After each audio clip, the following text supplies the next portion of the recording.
Hello learners, it's me Mr. Gary, and in this lesson you're going to be learning about homonyms. This is part 1 of a 3-part series: homonyms, homophones and homographs. So in this video we're going to look at homonyms. Homonyms, well, what are they?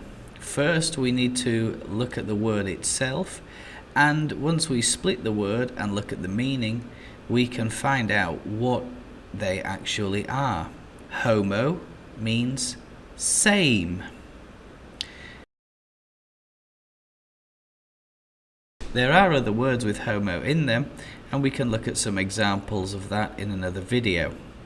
Nym is an old Greek word for name, so a Latin derived word. Now that we know what the word homonym means, we can say that same name. So that's the name of the word. Now a homonym means that we can have the same word, but it has a different function or a different context in the English language. In this video we're also going to look at some examples to see how these words function in different sentences, so that you can tell when you see a homonym, and you can also correct any issues that you might have going forward in the future. I'll give you a list of some other homonyms later on in this video, so stay tuned and watch all the way till the end, and I might have a little quiz as well. Right, let's get cracking and look at some examples of homonyms. So let us just recap firstly what homonyms are. Homonyms are a word that is spelt like another word or pronounced like it, but that has a different meaning. For example, can meaning be able, so to be able to do something, and can meaning put something in a container. Or, could I have a can of Coca-Cola, please? Example number 1. My auntie is coming to see me today. Or my aunt is coming to see me today. Hang on a minute.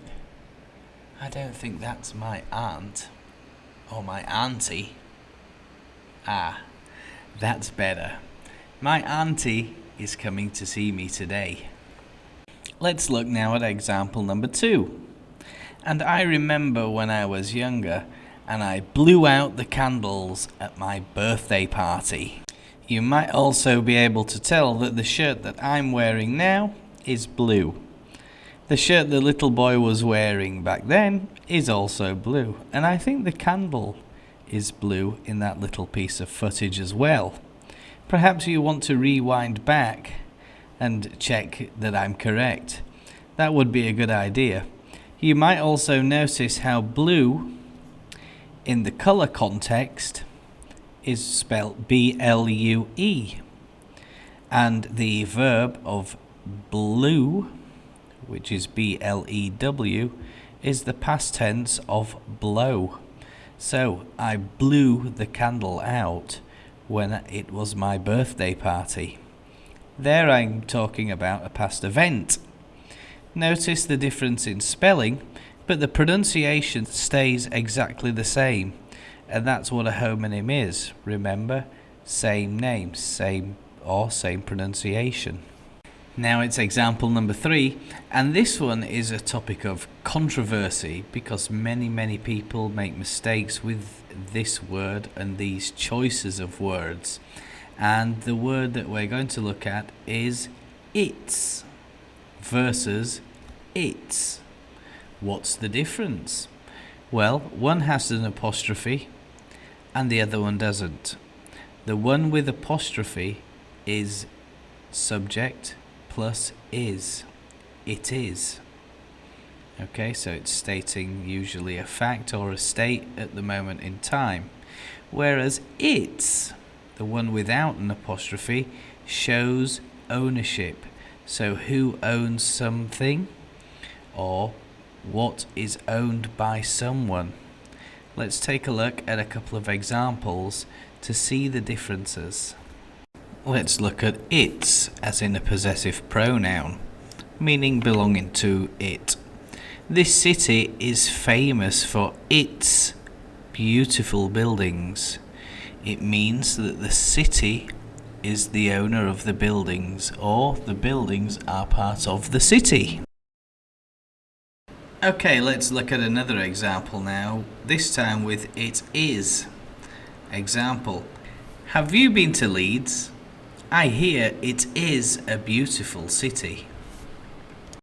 Okay, so that's one of the more confusing homonyms, and that one catches a lot of people out. Quite often I see it in writing where it's written incorrectly or it's spoken incorrectly, and you're thinking, perhaps the learner doesn't quite understand the difference between its and its, or it is.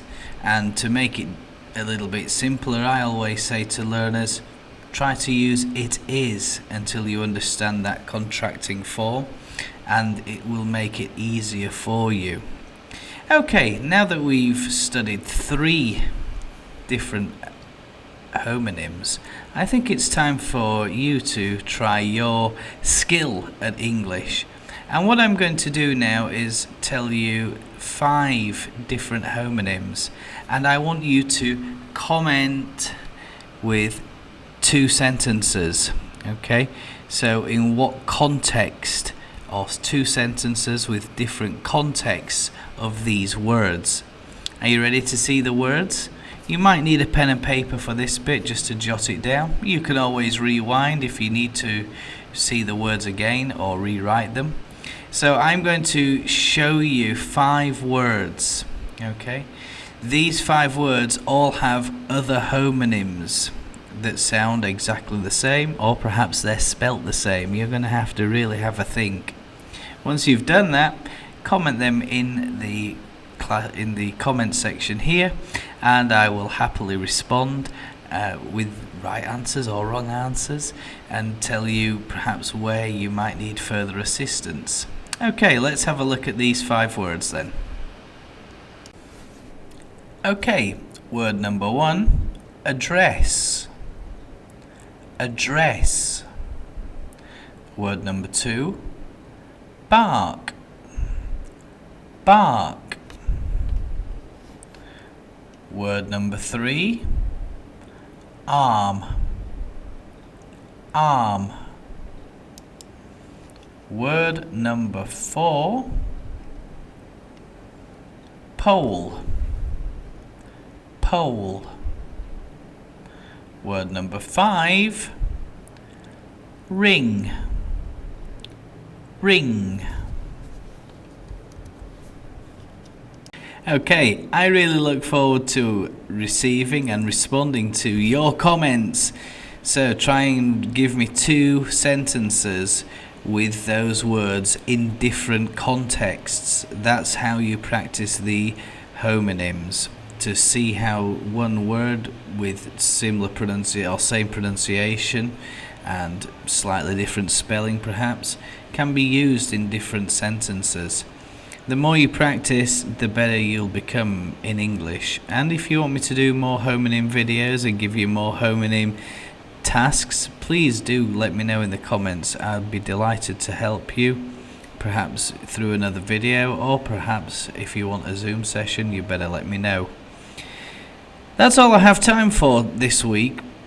Please do remember to subscribe and like this video if you got some value from it and if you learned something from it. I'll also give you a video recommendation from my channel just here and a playlist just here.